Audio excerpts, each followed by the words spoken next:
Have you ever heard of a love story so beautiful, yet so tragically short, that it continues to haunt an entire nation for more than a century? Spain, a country of grand cathedrals, passionate flamenco, and timeless legends, holds within its history one such story, a tale of a queen who reigned for only 6 months, but whose memory became immortal. Her name was Maria de las Mercedes de Orleans, a young princess who would one day become the wife of King Alfonso XII of Spain. Their love was sincere, passionate, and against all odds, but it was also heartbreakingly brief. She died at just 18 years old, leaving the king shattered and the people of Spain mourning as if they had lost a daughter. The year was 1878, a time when Spain was trying to rebuild itself after years of political instability and civil wars. The Bourbon dynasty had just been restored, and the young King Alfonso XII was expected to bring stability, hope, and continuity to the throne. Yet, amidst the weight of politics and duty, Alfonso chose to follow his heart, and in doing so he changed the very rhythm of Spanish history. To understand the tragedy, one must first picture the scene: Madrid in the late 19th century, a city buzzing with change. Horse-drawn carriages rolled through cobblestone streets, gas lamps illuminated the evenings, and the royal palace stood as a symbol of power and endurance. Among its gilded halls, Alfonso and Mercedes met not as king and subject, but as two young souls who happened to find love in an era when royalty rarely had the luxury of marrying for affection. Their wedding was nothing short of a fairy tale.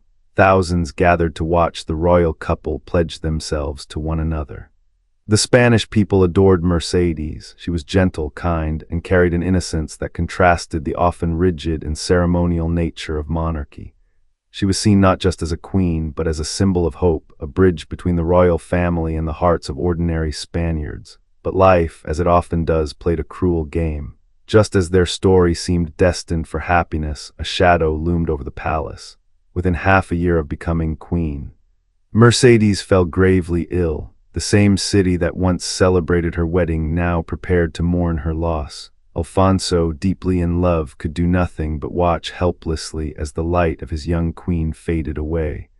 The sorrow that followed was immense. It wasn't just a royal tragedy, it was a national heartbreak. Poems were written, songs were composed, and even the most hardened of men spoke of Mercedes with reverence. To this day, the story of Alfonso and Mercedes is remembered as one of Spain's greatest love stories, a tale of devotion cut painfully short. But how did this young queen rise to such importance? Who was she before the crown, before the sorrow, before history turned her into a legend? To truly grasp the weight of Queen María de las Mercedes' short yet luminous presence in Spanish history, we must step back and meet the people and forces that shaped her destiny. Behind the romance and the tragedy was a network of dynastic ties, political intrigue, and cultural traditions that influenced not only her life, but also the way Spain remembers her. María de las Mercedes was born in Seville in 1860. Into the House of Orleans, a branch of the French royal family that had settled in Spain. Her father, Antoine d'Orléans, Duke of Montpensier, was the youngest son of King Louis-Philippe of France. Her mother, Infanta Luisa Fernanda of Spain, was the youngest daughter of King Ferdinand VII. This made young Mercedes a princess by birth, tied to two of Europe's most powerful royal bloodlines. Her childhood in Andalusia was unlike the cold, rigid upbringing often associated with royal courts. She grew up surrounded by sun-drenched gardens, Moorish architecture, and the rich traditions of Seville, a city where music, color, and Catholic devotion blended into everyday life. Those who knew her as a child described her as warm, gentle, and deeply compassionate. She loved music, especially the soft notes of the Spanish guitar and the heartfelt verses of Andalusian folk songs. This upbringing shaped her character and her image in the public eye. Mercedes was not seen as distant royalty. She embodied the charm and authenticity of southern Spain. When she entered Madrid's royal court, she carried with her the spirit of Seville, vibrant, approachable, and deeply beloved by the people. On the other side of the story stood Alfonso XII, the young king of Spain, born in 1857. Alfonso had been thrust into a whirlwind of political chaos from the moment he entered the world. Spain was plagued by instability, civil wars, republican uprisings, and constant threats to the monarchy.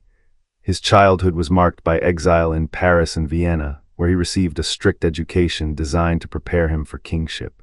Unlike Mercedes, whose youth had been filled with Andalusian warmth, Alfonso's was disciplined, militaristic, and shaped by a sense of duty to restore Spain's dignity. When Alfonso returned to Spain to reclaim the throne in 1874, he was seen as a symbol of renewal, the monarch who might heal the divisions of the nation. Yet beneath the crown was still a young man, yearning for personal happiness in a world where kings rarely had the freedom to choose their own path. That is what made his love for Mercedes so remarkable.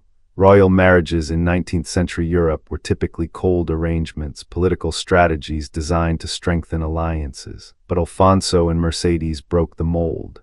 They had known each other since childhood, meeting during family gatherings. And their bond grew naturally over the years. For once, a king would marry for love, not convenience. The Spanish people responded to this with genuine enthusiasm. When the royal engagement was announced, it was celebrated not as a distant political event, but as a love story in which the entire nation could take part. Newspapers published portraits of the young couple, ballads were composed in Mercedes' honor, and in the cafes and plazas of Madrid. Her name was spoken with affection. At this point, Mercedes had already become more than just a royal bride. She was the embodiment of hope for a weary country. A young queen who seemed to belong not only to the palace but also to the people themselves. Yet, as history often reminds us, the brighter the light, the shorter its flame. Their love, pure and sincere, would soon face the cruelest of tests. For just months after their marriage, the promise of happiness was torn away in a way that neither Alfonso nor the Spanish people could have ever foreseen. The wedding of King Alfonso Roman XII and María de las Mercedes on January 23, 1878, was hailed as one of the most joyous celebrations Spain had seen in decades. The royal palace in Madrid shone with music and laughter, its halls decorated with flowers and silks. Bells rang across the capital, and thousands gathered in the streets to catch a glimpse of the radiant young bride in her white gown. For a moment, it seemed as if Spain had stepped into a fairy tale. The king, only 20, and his bride, just 17, looked less like monarchs and more like two young lovers brimming with hope for the future. Their smiles, captured in portraits and retold in countless newspapers, were symbols of renewal for a country weary of politics and war. But destiny, silent and merciless, was already weaving its threads. Soon after the wedding, Mercedes began to suffer from sudden weakness and bouts of fever. At first, the court dismissed it as exhaustion from the many celebrations, yet her health did not improve. In fact, it grew worse. Rumors spread through Madrid that the young queen was stricken with typhoid fever, while others whispered it might have been tuberculosis, both deadly diseases at the time. Some even murmured about a family curse or divine punishment. For her father had once plotted against Queen Isabella Roman II, Alfonso's mother. Inside the palace, Alfonso was inconsolable. For months he had dreamed of a life with Mercedes, summer retreats in Andalusia, a future filled with children, and the promise of love in a world that so often denied kings the privilege of choice. Now he spent his days at her bedside, holding her hand, reading her prayers, and refusing to believe that fate could be so cruel. By late June 1878, just 6 months after the grand wedding, it became clear that Mercedes would not recover. The once vibrant queen, adored for her warmth and kindness, grew pale and fragile. The people of Madrid gathered daily outside the palace, waiting for news, praying for a miracle. Songs were sung in her name, candles lit in cathedrals, and mothers wept as if she were their own daughter. On June 26, 1878, tragedy struck. Queen Mercedes died in the royal palace at only 18 years old. The sound of morning bells filled Madrid, echoing through the streets that had so recently celebrated her wedding. Spain, a nation accustomed to political turmoil, now faced a different kind of grief. The loss of a queen who had captured the heart of the people not with power but with love. King Alfonso was devastated. Witnesses recalled that he collapsed in tears beside her body, whispering words of despair. He ordered that she be buried not in El Escorial, the traditional resting place of Spanish monarchs, but in the Basilica de San Francisco el Grande, a church in Madrid. So he could visit her often. Even in death he wanted her close. The sorrow spread beyond the palace walls. Streets were draped in black, poets wrote verses in her memory, and musicians composed laments that echoed through the plazas. A popular ballad from the time begins with the line, "Where are you going, Alfonso XII? Where are you going so sad?" A haunting reflection of a nation mourning alongside its king. The fairy tale had ended in tragedy. And Spain was left asking, why must love so pure, so young, be taken so soon? The death of Queen María de las Mercedes in June 1878 was not just the personal tragedy of King Alfonso XII. It was a wound that pierced the soul of Spain itself. In a country that had endured decades of turmoil, her passing felt like the cruel theft of a fragile happiness that had finally seemed within reach. For the royal family, the pain was indescribable. King Alfonso, still only 20, had been robbed of the woman he truly loved. His grief became legendary. He would visit her tomb in the Basilica de San Francisco el Grande often, sometimes in disguise, to pray in solitude and weep away from the eyes of his court. He even commissioned statues, portraits, and memorials in her honor, ensuring that her memory would remain etched into the very fabric of Spanish identity. Among the Spanish people, mourning turned into a collective ritual. Streets in Madrid and Seville were covered in black draperies. Newspapers published long elegies, while poets and playwrights immortalized her as the queen who embodied innocence, beauty, and devotion.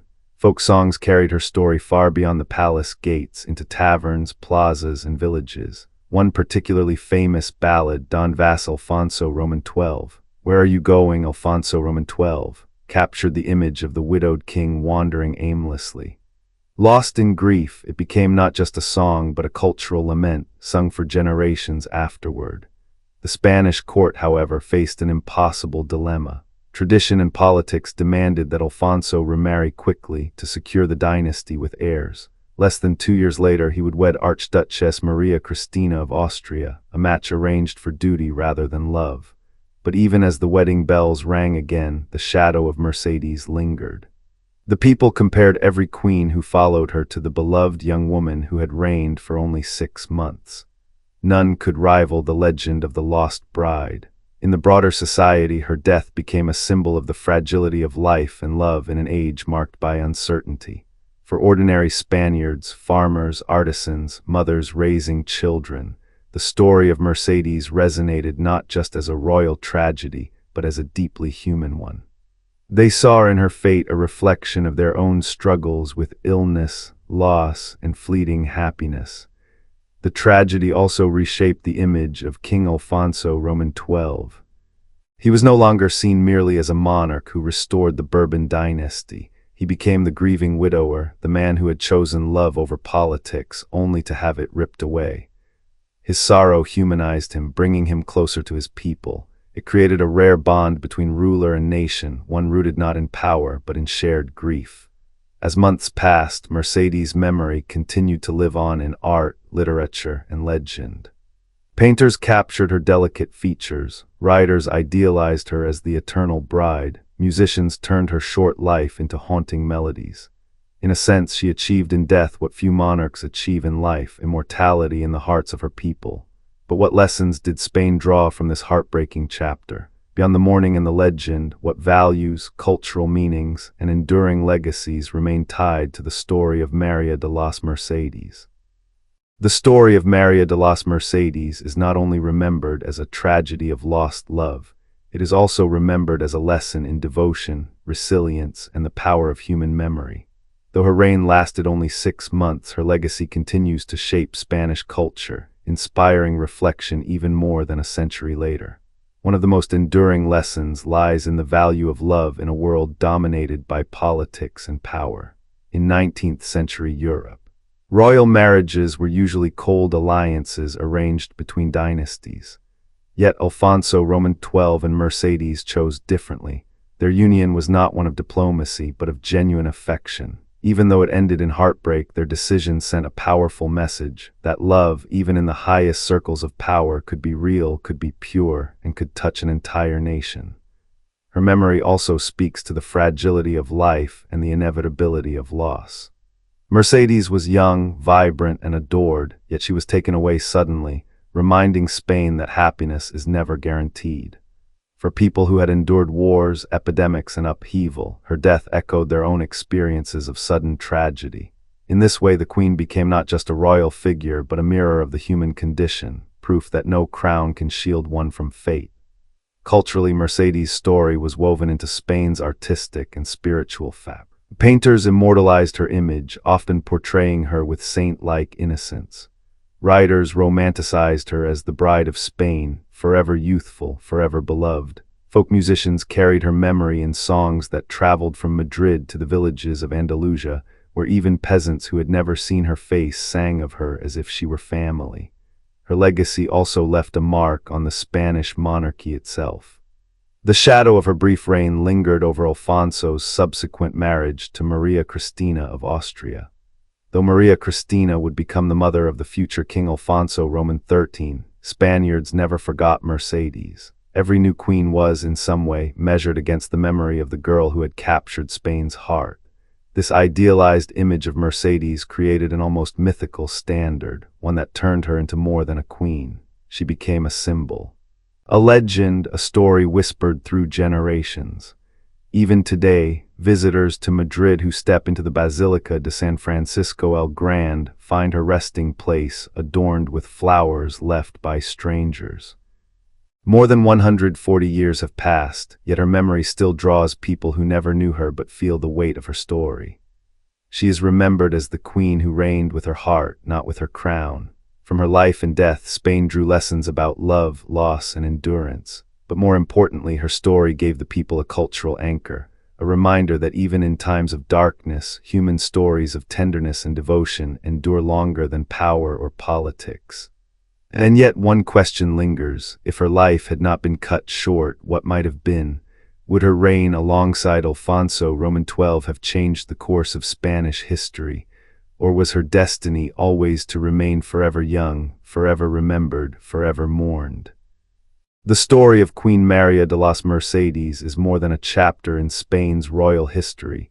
It is a timeless reminder that love, even when brief, can leave a mark stronger than power, politics, or the passage of time.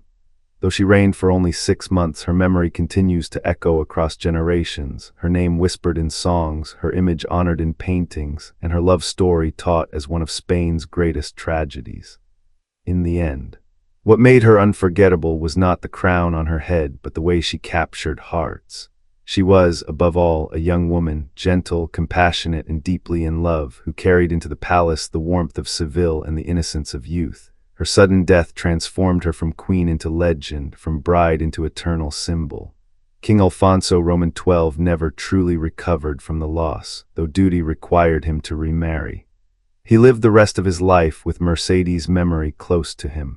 He died at just 27, less than a decade later, his reign marked by grief as much as by politics.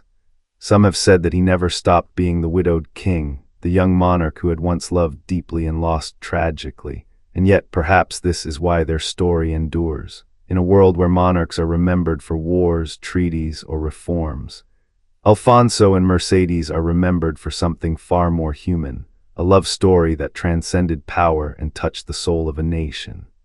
Their legacy shows us that history is not only shaped by battles and crowns, but also by the quiet, intimate moments of devotion between two people. Today, visitors to Madrid who enter the Basilica de San Francisco el Grande find themselves standing before her tomb. There, amid marble and candlelight, rests the young queen who never grew old, forever 18. Flowers are still placed upon her grave, not by kings or courtiers, but by ordinary Spaniards and travelers who feel moved by her tale.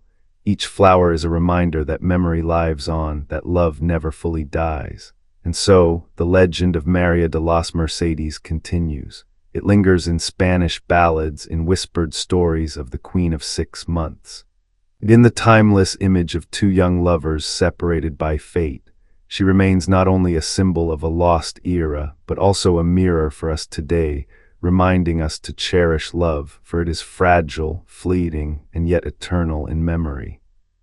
But perhaps the most haunting question is this: was her destiny always to remain forever young, forever beloved, forever mourned? Or had she lived, would her story have simply become another forgotten chapter in royal history? The truth may never be known, and maybe that is why her legend endures. Because Maria de las Mercedes is not just history, she is the embodiment of love cut short, of beauty preserved in memory, of a dream that never had time to fade. And so we are left to wonder, is her story a tragedy, or is it, in its own way, a triumph, proof that even the briefest lives can echo through eternity? But that leaves us with the most haunting question of all: was that truly the entire story, or is there still more hidden beneath the silence of history?